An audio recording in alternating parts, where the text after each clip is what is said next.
Bienvenidos a todos a la segunda entrevista para la revista Maggie. En este caso nos encontramos para hablar un poco de cultura, historia y política, y qué mejor para eso que Diego. Encantado, señor. Gracias, Gonzalo. Bueno, como es costumbre acá, lo que hacemos primero es preguntarte a vos quién sos, para que te describas y te muestres al público. Básicamente, soy un tipo presumido porque creo que tengo algo para decir. Después, la forma en la que lo digo es una excusa, porque puedo apelar a un poema, a una canción, a una película, a un tweet, ¿por qué no? A una novela, y ahí eso que tenía para decir toma forma. Pero no es tan importante en sí la forma, sino el contenido. Yo privilegio eso, tratar de decir algo no tan dicho o no dicho, el mayor de los desafíos. Bueno, buenísimo. Bueno, vamos a empezar hablando un poco de cultura y sobre todo de lo que se conoce como la industria cultural. Sí. Voy a la grana. En la Argentina, la industria cultural, la producción de bienes y servicios de carácter cultural, ¿se sostiene a través del Estado o a través del mercado, del privado? Bueno, hay que ahorrar la palabra industria, porque la sostiene el Estado. La cultura básicamente en Argentina se sostiene gracias al Estado porque el mercado es muy chiquito. Es por eso que la mayoría de los intelectuales, a cambio de dinero desde luego, acuden al Estado para que el Estado, con esa pata de elefante, les aplaste la lengua y ellos empiezan a pensar ya no por sí mismos, sino por el Estado. Y ahí se da una relación complicada porque se supone que un intelectual está para pensar.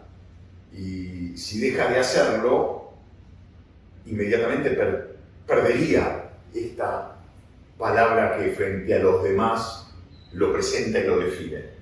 Porque abandona su punto de vista para no generar conflictos con el Estado que sí está interesado en instalar un relato. Entonces, estos tipos a cambio de plata se encargan de propagar ese relato, es decir, saben hacer propaganda de manera manifiesta. Pero eso porque es por esto que te digo, porque acá no hay posibilidad, eso es muy para poco vivir del arte. Entonces, frente a la opción de tener que trabajar de algo que detestan, optan por este camino. Bien, buenísimo. Y bueno, como decís acá, la cultura se sostiene a través del Estado y los Estados siempre están al mando de un gobierno que, queramos o no, son personas. Sí, ¿no? claro. Que pongamos el gobierno de la Libertad Avanza, del PRO, son personas quienes manejan eso. Sí. ¿Se puede ver en la historia argentina e incluso ahora mismo ciertos rasgos ideológicos del manejo de la cultura? Sí, desde luego. Hay algo que a mí siempre me llamó la atención y es que el Estado está colonizado por el peronismo. Al estar colonizado por el peronismo, es el mismo peronismo que está interesado en que ese relato cobre el valor de verdad y no sea cuestionado. Entonces, nunca el Estado te va a financiar algo que venga a criticar a ese relato instalado, a ese peronismo que nos atraviesa, te diría que hasta visceralmente, y vino a establecer cosas que no son ciertas, pero no pueden ser discutidas. Insisto, el problema está en que quizás el Estado no debería ocuparse de la cultura. Yo estoy en contra de que el Estado financie la cultura. Primero, en Argentina, sobre todo porque hay otras urgencias. Vos tenés gente que no come, entonces yo no voy a estar financiando películas o libros cuando hay gente que no está morfando. El Estado debería estar para lo básico de verdad, y lo básico de verdad es darle a la gente la posibilidad de competir en un plano de igualdad. Esto es, que tenga cloacas, que tenga red de gas, que tenga agua potable. Y además que coma, porque si no comen, difícilmente después puedan acceder a la cultura, porque para eso necesitas neuronas, y si no te alimentaste bien vas a pensar menos. Por lo tanto, el Estado primero debería estar para eso, para garantizar eso básico. En el caso de la alimentación, no de manera gratuita, desde luego que vos tenés que pedir una contraprestación a cambio, no podés a un tipo incapacitarlo de por vida, que es lo que hizo el peronismo para tener esclavos. Pero bueno, desarmar eso va a llevar mucho tiempo, desde luego. La idea es que el que está del otro lado se sienta una persona útil, que pueda aportarle algo a la sociedad, que pueda devolverle algo a la sociedad, pero para eso la sociedad, a través del Estado, tiene que generar las condiciones para que ese tipo pueda desarrollarse. Por eso en Argentina me parece un disparate pensar en una cultura sostenida por el Estado, porque antes tenés estas urgencias que te acabo de señalar. Y además hay una paradoja todavía más horrorosa, y es que los intelectuales empiezan a trabajar desclarecidos a partir de convertirse en pensadores públicos, porque salen al mercado a decirle a las personas que son explotadas por el sistema capitalista y que ellos tienen que rebelarse frente a esta explotación que están sufriendo. Y si vos hundís un poquito más el bisturí, es cierto, hay una explotación, pero no una explotación capitalista. Lo que hay es una explotación del Estado que exprime con impuestos a un montón de personas. ¿Para qué? Para que esos tipos que trabajan desclarecidos cobren regularmente su sueldo. Es decir, quienes le van a contar que están siendo explotados son en realidad los explotadores. Bueno, vimos un poco hace poco en Cosquín Rock y en algunos conciertos. Esos tipos están cobrando plata del Estado, sí. Cuando cobran plata del Estado y además, bueno, más allá de lo que ciertos mensajes erróneos o de ciertas demandas que parecen hipócritas, por lo menos, como mínimo. Y además falso, porque si hay algo que se parece a la dictadura del 76 al 83 fue el gobierno democrático, entre comillas, de Perón y Perona del 73 al 76. De hecho, la dictadura fue copy-paste de todo lo que pasó entre el 73 y el 76. Si los primeros centros clandestinos se abrieron en Tucumán para la detención de la montonera. Ya en 1973 tenés centros clandestinos, que terminan de armar en 1974. En 1974, es decir, en pleno peronismo. Pero ya los tenés en el 73. De hecho, en la famosa masacre de Ezeiza, que el mismo peronismo prohibió que sea investigada, hubo, podríamos decir, un centro de detención clandestino en el Hotel Internacional donde torturaron a militantes. Bueno, justo introducí este tema que está buenísimo. Como hablábamos recién, las huellas ideológicas están presentes incluso en esta entrevista. Todos tenemos alguna forma de pensar y ver el mundo que es imborrable. Por suerte. Pero ¿crees que además en la historia del Estado argentino hubo cierta manipulación de hechos que tienen cierto carácter histórico, que no sé si llamarlo objetivos, pero que por lo menos podemos estar de acuerdo que ocurrieron de tal manera, pero desde el Estado se ha manipulado para que se consuma de manera como una cultura de lo distinto, de lo diferente, de lo que no fue? Sí, para instalar un relato, desde luego. El problema que tiene el Estado, que es cuando salió a hacer esto, empezó a pagar cara a sus contradicciones internas, porque el mismo Estado llegó a comunicar en su momento, ahora se hace el pelotudo, que entre el 73 y el 76, casi el 20% de las víctimas del terrorismo de Estado fueron asesinadas y o desaparecidas por el Poder Ejecutivo. El Poder Ejecutivo es unipersonal, es decir, responsabilidad de quien lo preside, en este caso de Perón y Isabel. Es decir, que el mismo Estado salió a contarme que esa lista de la que hablan, el 20% los asesinó y o desapareció Perón e Isabel. Claro, frente a esto empezó a tener problemas porque es el Estado que viene a contarte que el peronismo es el partido político al que más le preocupan los derechos humanos. Y entonces contame por qué asesinaron y desaparecieron al 20% de las personas que vos tenés en esa lista. Ahí ya tienen la primera contradicción con la que no saben qué hacer. Porque encima además inventaron un número, 30.000. Ok, si yo agarro ese 20%, el 20% de 30.000 es 6.000, con lo cual le sube el número a ellos. Hasta en ese quilombo se metieron a la hora de manipular el número y manipular la fecha y decir que empezó todo a partir del 76. Porque el mismo Estado hizo dos cosas. A través de fallos judiciales nos contó que la táctica de desaparición, asesinato y robo de bebés la inventó el peronismo, y el Estado además nos contó otra cosa, que en total entre Isabel, Juan Domingo, Emilio Eduardo y Jorge Rafael asesinaron y desaparecieron a aproximadamente 8.800 personas. Era la cifra de Conair. Y es la cifra también que el mismo peronismo elaboró a través de un informe que se llamó RUTE, Registro Único de Víctimas del Terrorismo de Estado. Es decir, hasta el mismo peronismo, cuando decidió meterse en el tema, cometió el error de dar el número preciso, con lo cual, la pregunta que uno tendría que hacerse en este momento es: ¿quién es el negacionista? ¿El que niega el número real que dio a conocer el Estado o el que niega los 30.000? claramente, Se niegan ellos solos. La contradicción es elemental. ellos mismos son los negadores, porque niegan los números reales que ellos mismos dieron a conocer en su momento a través del Rupert. ¿Y crees que ahora con este gobierno esto va a cambiar o se van a inscribir nuevas historias o nuevos? No, ya está cambiando. Ya está cambiando. Yo soy un optimista patológico, lo admito, pero la realidad me lo está contando día a día. De hecho, mira, estamos hablando de esto, vos y yo acá, y esto va a ser viralizado en las redes, y eso, si tenemos suerte, desde luego, y eso que nos permite a nosotros que la verdad se multiplique. Antes era impensado que esto pasara, porque no existían las redes. Y seguramente vos jamás me hubieses hecho una entrevista y además de hacérmela después, esa entrevista no salía al aire. Ahora los tiempos cambiaron. Gracias a las redes se diversificó para bien la información y se terminó el monopolio de la verdad. Se terminó. ¿Y no tenés para nada un nuevo monopolio de la verdad? Imposible. ¿No lo ves? Imposible. Acá en Argentina estamos hablando, ¿no? Es imposible. ¿Por qué? Porque, por suerte, nuestras fuerzas de seguridad nunca van a ser periodistas. Estamos a salvo.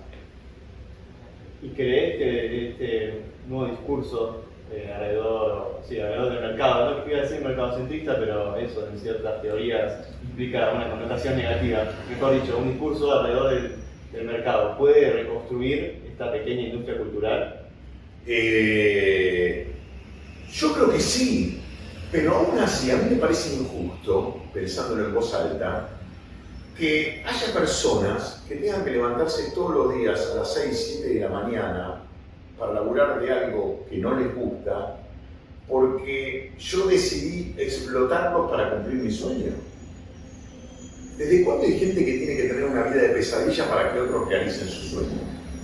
Porque en definitiva, si la cultura está siendo sostenida por el Estado, ese Estado previamente le está sacando la plata a alguien. Ese tipo que entrega su dinero para que vos hagas una película, gana menos plata. Y no solamente gana menos plata, motivo por el cual se puede dar menos gustos, sino que además trabaja de algo que no le gusta para que vos puedas filmar.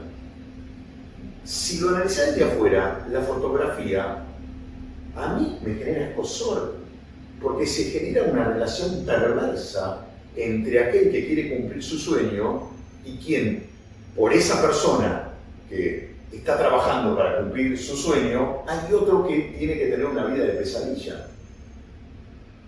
Es absolutamente delirante y perverso si mirás el cuadro desde afuera. Por eso me parece interesante que ya no haya personas que trabajen para otros, porque no hay gente que valga más que otra. Estamos todos iguales tratando de sobrevivir, haciendo lo que más placer nos da, ¿no? No es más que eso la vida. Tratando de no hacerle daño a nadie, porque de eso se trata, y de respetar el proyecto de vida del otro. Pero no puede ser que yo le falte respeto a un tipo que todos los días tiene que levantarse temprano a hacer algo que no le gusta para mantenerme. Y eso en definitiva es sostener desde el Estado la cultura. Sí, me hace recordar mucho esto que decís a una entrevista que me había hecho Charly García en su cama, tocando la guitarra ahí en Charly, donde dice algo como: ¿por qué un tipo me tiene que pagar a mí la música? Y nosotros agarrábamos, juntábamos 2, 3 cámaras, íbamos con los chicos y íbamos a pedir plata o tocábamos nosotros. Bueno, lo que pasa es que se mal acostumbraron los artistas y creen que son personas especiales, que son la voz de los que no tienen voz, y eso hizo que se enfermaran de importancia. ¿Crees que es en todos los casos o hay artistas o cierto sector de la parte de la cultura que se puede rescatar en ese sentido? Mirá, ¿sabés quiénes son los rescatables? Los que nunca tuvieron beneficio de esa caja. ¿Son muchos? Muchísimos, porque esa caja en definitiva es para poquitos. Lo que pasa es que no tienen presencia en las redes, no tienen seguidores. También muchos de ellos tienen miedo. A mí me escriben y me dicen: mirá, yo no me animo a decir lo que vos decís, pero te cuento que pienso como vos. Hay algo de todo esto. Pero si llega a pasar esto, que para mí tiene que pasar sí o sí, y es: la cultura no puede ser sostenida por el Estado bajo ningún punto de vista, más cuando tengo otras urgencias.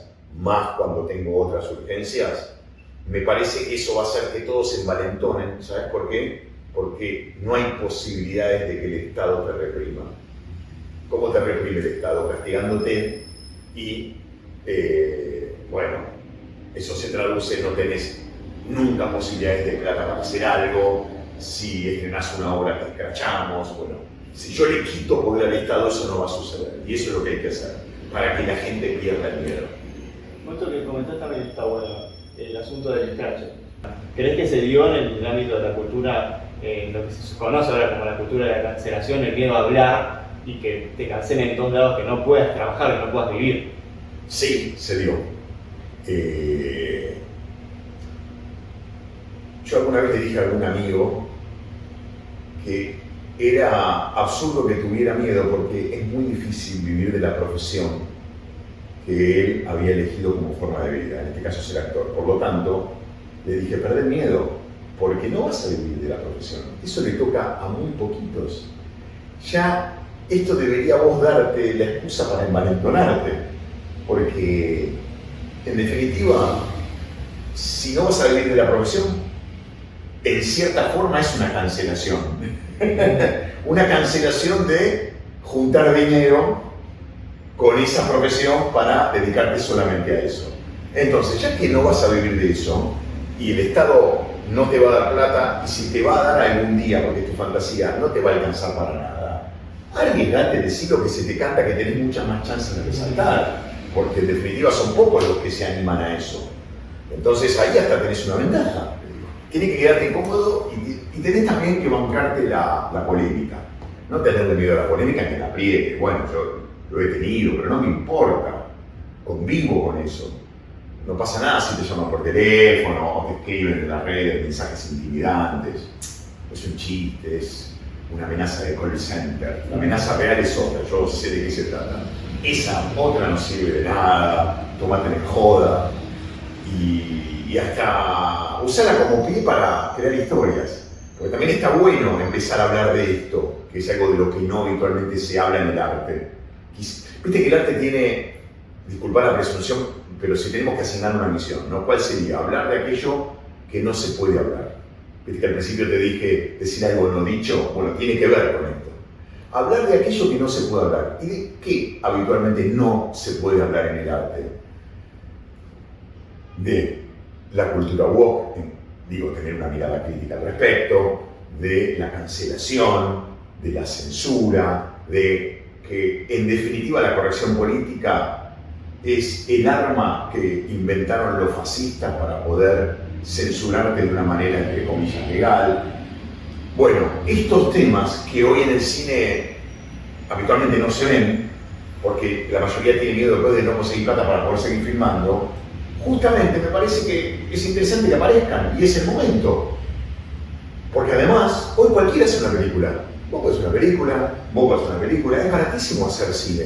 Es baratísimo en relación a lo que costaba antes. Antes era para ricos, o tenías que tener un amigo rico. Hoy eso se terminó. Cualquiera puede hacer una película. Hoy un equipo de sonido más o menos digno sale $400, $500.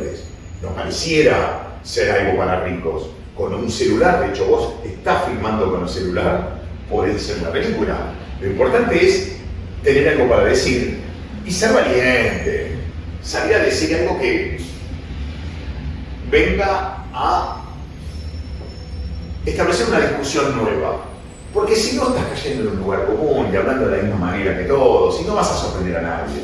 Y si tenemos alguna obligación nosotros como artistas, más por decir como Bazán, es la de sorprender. Si no sorprendo no tiene sentido, porque quiere decir que estoy aburriendo.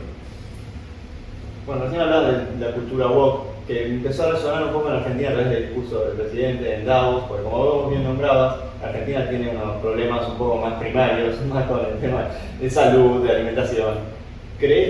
¿Cómo crees que impacta el exterior, las grandes plataformas en la cultura de Argentina? Y pienso quizás en el caso de las series Star Plus, como la serie de Franchella, la del Encargado. Bueno. Que ha dado un giro interesante en la cultura argentina, porque bueno, veníamos de este Netflix que sube todo con contenido LGBT, contenido también con este discurso sobre la la crítica a las razas blancas en Estados Unidos, y pasamos, bueno, ahora a un Francella debatiendo contra un personaje que se instala en un edificio, es política, sonríe todo el tiempo y por detrás tiene negocios turbios. ¿Cómo crees que está mutando en este sentido la cultura argentina a través del exterior? En cierta forma te lo respondiste, para bien, porque cada vez nos estamos soltando más. Y no solo eso, tipos encumbrados se están soltando, que eso es lo más difícil de conseguir. Por eso es admirable lo que hizo Guillermo Francella, o lo que hace Luis Brandoni, porque se animan a decir cosas que cuando uno llega a ese nivel, para no meterse en quilombos, no perder futuros trabajos, las callan. Y por suerte empezó a pasar también en esos niveles, y a mí eso me llena de optimismo. Igual como te dije, soy un optimista patológico, así que es inevitable que esto, bueno, me termine sucediendo. Pero cuando veo las bases también, cuando veo a mis colegas ahí salir a enfrentar a lo que está pasando, digo, wow, el futuro es más que promisorio. Se está terminando un paradigma en forma definitiva. Y me alegra estar vivo para verlo. No, ¿Pensaste que no querías saber? Y en un punto no. En un momento pensé que el peronismo se iba a quedar con todo y que me iba a pasar lo que le pasó a mi abuelo y a mi viejo, porque yo hace 3 generaciones que soy antiperonista. Pensé que iba a morirme viendo al peronismo de pie. Y hoy lo veo en el 5.º subsuelo. Quiero llevarlo al 8.º subsuelo, que es el famoso infierno del Dante. Ahí es donde tiene que estar, el 8.º infierno. Hay que tener cuidado. Es el peor de todos. Sí. Y bueno, no, se lo merecen, hicieron mucho daño, muchísimo daño. No es joda. Bueno, y una última pregunta, también relacionada con el tema del exterior y también de nuevo con un poco con la cultura woke, que va un poco hacia el otro lado. ¿Por qué crees que se dio esa percepción en muchos lados del mundo sobre números negativos en cuanto sacaban series en donde las tramas solo se basaban en lo LGBT, en la sexualidad, en la piel, en la raza? ¿Crees que eso tiene razón solo por un tema político o que va más profundo, con tu experiencia en el cine, tiene que ver con malos guiones, malos actores? La incorrección política acartona, porque te obliga a pensar y sentir de una forma que no te resulta cómoda. Como si estuviera mal equivocarse, como si estuviera mal tener prejuicios. ¿Cuál es el problema si estamos hechos de prejuicios? La realidad es que cuando uno ve el mundo exterior, la conclusión más evidente ¿cuál es? Es que estamos constituidos con verdades provisorias. Todo el tiempo la filosofía, la historia, la humanidad se va revisando a sí misma y va encontrando nuevas certezas para abandonarlas. ¿Qué sentido tiene establecer sentencias definitivas que no se pueden discutir? Formas de mirar la realidad que no pueden ser cuestionadas. Que eso fue lo que vino a traer la cultura woke. Se tomó demasiado en serio a sí misma. Yo puedo entender que vos quieras cuestionar, pero no que vengas a establecer verdades de carácter revelado que no se pueden discutir. Y eso fue lo que hizo. Por eso fracasó. Porque además de volverse previsible, como está teñida de la ideología marxista, todo lo que toca a la izquierda lo convierte en rojo. Bueno, pues bien, tocó el negocio del entretenimiento. Hizo que los balances dieran en rojo. Es así, porque todo lo que tocan lo rompen. Por suerte ahora algunas compañías se ayudaron y no quieren saber nada, y está bien, por fin se despertaron, ¿no? Claro, porque va a generar el efecto dominó. En cuanto a números están rojos, pero lo interesante es también cómo llegan hasta ahí, cómo llegan a convencer a gente con mucha influencia, con mucho poder y que maneja mucho dinero de decirle, che, la mejor serie que puedes hacer es una en donde solo la trama tenga que ver con la sexualidad de alguien o sobre su lucha contra un empresario malvado. Eso también. Porque las modas convencen. Las tendencias del mercado siempre resultan atractivas. Lo que pasa es que dura poco eso. O te las tomás en serio y pensás que tenés que hacer las cosas siempre de esa manera, en algún momento vas a chocar con la realidad que te va a decir la película no está vendiendo entradas.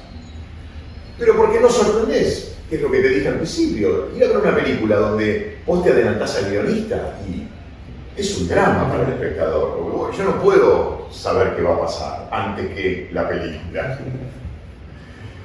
Pasa por ahí. Tenemos que entretenernos y la manera de entretenernos es sorprendernos. ¿Y cómo nos sorprendemos entre nosotros? Contando historias no contadas.